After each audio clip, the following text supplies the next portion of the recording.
Continuamos con el desarrollo de nuestra cimentación y vamos a encontrar allí, vamos a revisar un poco el texto de diseño de estructuras de cimentación del ingeniero Luis Garza y vamos a revisar lo que corresponde al tema de las zapatas. Vamos a revisar en el capítulo cuarto los criterios generales para el diseño de zapatas aisladas. Vamos a identificar la localización de las secciones críticas. En cuanto a este tipo de localización de secciones críticas, la de momento portante y desarrollo del refuerzo en columnas o pedestales de concreto no cuadrados, la NSR 10 en su artículo C15.3 permite, por simplicidad, trabajar con columnas o pedestales cuadrados equivalentes en área. Significa que, para nuestro caso que tenemos columnas en nuestro proyecto de una dimensión rectangular, podemos hacer semejante esta área rectangular a un cuadrado para el diseño de la cimentación. Sin embargo, en el caso del programa ETABS, pues este tema no es relevante, ya que el programa hace el cálculo de manera automática. Esto significaría que podríamos tener zapatas rectangulares o cuadradas según sea la ubicación. Sin embargo, vemos que los criterios aceptados para el diseño de zapatas aisladas cuadradas consideran que la zapata trabaja como una losa en una dirección inicialmente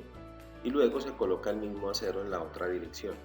Sin embargo, si tenemos zapatas rectangulares, pues obviamente esto cambia un poco. Esto conduce a un criterio relativamente conservador, ya que se diseña como si se cargara dos veces, puesto que en realidad se trata de una losa con un trabajo bidireccional cuyo cálculo sería más complejo. Este método simplificado resulta más apropiado para el trabajo práctico, sobre todo para el tema de cálculo en hojas de Excel y demás, como vamos a ver en el caso del manejo de cimentaciones o de zapatas en el programa TAPS,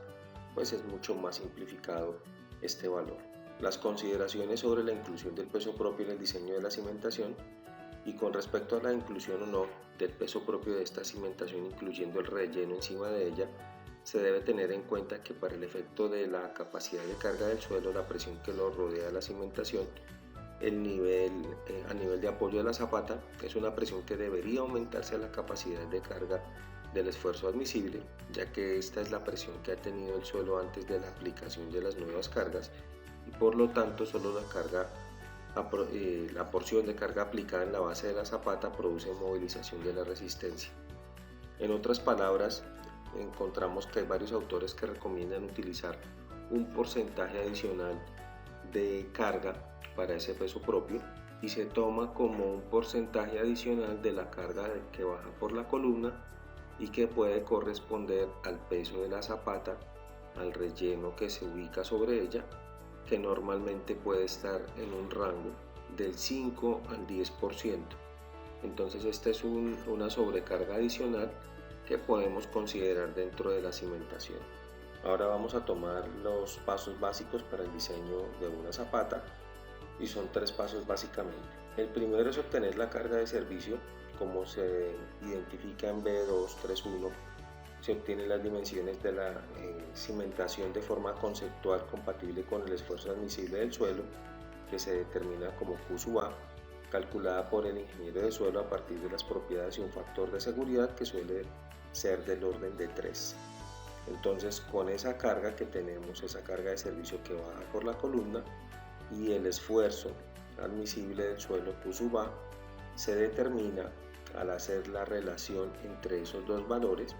del área que se requiere para el cimiento. Independientemente de que se haga en el programa o se haga de manera manual el cálculo de la zapata, pues debemos conocer esos dos valores para aproximar el área que se requiere de cimiento. El paso 2 es determinar ese ancho de la zapata. Para eso se emplea pues la siguiente ecuación, que es la raíz de esos dos valores que ya vimos, la carga de servicio en kilonewton o newton y el esfuerzo admisible del suelo. Esto nos dará un valor y nos determina el ancho de esa zapata, suponiendo una zapata cuadrada. Y el tercer valor es suponer el espesor mínimo de la zapata, y para esto vamos a tener dos consideraciones. El espesor efectivo de la zapata por encima del refuerzo inferior no puede ser menor de 150 milímetros, debe ser o sea, ese espesor mínimo por encima del acero de refuerzo mayor a 15 centímetros, y para zapatas apoyadas sobre el suelo debemos tener un recubrimiento de 75 milímetros. Es decir, que si sumamos estos dos valores, el que está por debajo del acero, de la parrilla como la conocemos, es de 75 milímetros, que es el recubrimiento mínimo para superficies en contacto con el suelo, y por encima de 150 milímetros nos da que el espesor mínimo de una zapata será 225 milímetros. Quiere decir que de acuerdo a estos dos conceptos el espesor mínimo de una zapata será de 22.5 centímetros, es decir, 25 centímetros. Sin embargo, para temas prácticos, normalmente se asume un espesor mínimo de 30, esa es una buena recomendación, y de ahí para allá, en el caso del programa de TAPS, nos permitirá ir subiendo los espesores hasta poder cumplir con los espesores y chequeos respectivos. El autor hace los siguientes comentarios: que el recubrimiento funciona como una capa que rompe la capilaridad protegiendo el acero de refuerzo, y el solado concreto pobre, que normalmente se vacía como actividad preliminar y preparatoria de la superficie, no se considera como recubrimiento. Uno de los principales chequeos es el del funcionamiento del cortante bidireccional, que en el caso del título C de la norma se refiere al efecto de la zapata o en que la zapata trata de fallar por una superficie piramidal como respuesta a la carga vertical que le transfiere la columna o pedestal, que es lo que está en esta gráfica. Sin embargo, para simplificar el problema se trabaja con una superficie de falla o sección crítica perpendicular al plano, es decir, que esta sección que tenemos acá, que se presenta a 45 grados, la volvemos una superficie simétrica o rectangular y que se ubica a D medios de la cara del muro, recordando que D es la distancia desde el borde superior de la zapata hasta donde encontramos el refuerzo, encontrando que esta superficie piramidal se convierte en este bloque, que es el que presenta o asume o nos permite determinar y debemos chequear ese cortante bidireccional. Para el supuesto caso de la zapata cuadrada, se asume que debajo de ella se presenta una reacción uniforme del suelo, aunque esto en la práctica no es verdad. El esfuerzo cortante bidireccional se determina por la siguiente ecuación, y de acuerdo con nuestra normativa se deben cumplir con las siguientes relaciones. Es decir, que este cortante último bidireccional debe ser menor que el cortante que asume el concreto en las tres siguientes ecuaciones, en la 21, 22 y 23, donde pues acá nos aparecen los valores de los coeficientes y de todo lo que nos aparece acá, razón por la cual utilizamos una hoja de cálculo de Excel, que es la que tenemos acá, donde vamos a realizar justamente estos chequeos bidireccionales, que es el que encontramos acá, así como en una dirección, es decir, también la verificación del diseño a flexión y el esfuerzo admisible del suelo. Este documento, esta hoja de cálculo, así como la de la viga de amarre, pues también estarán disponibles en el material para que usted lo pueda descargar adecuadamente y realizar el diseño en el programa de TAPS, pero mientras conoce el funcionamiento, poder realizar estos chequeos normativos.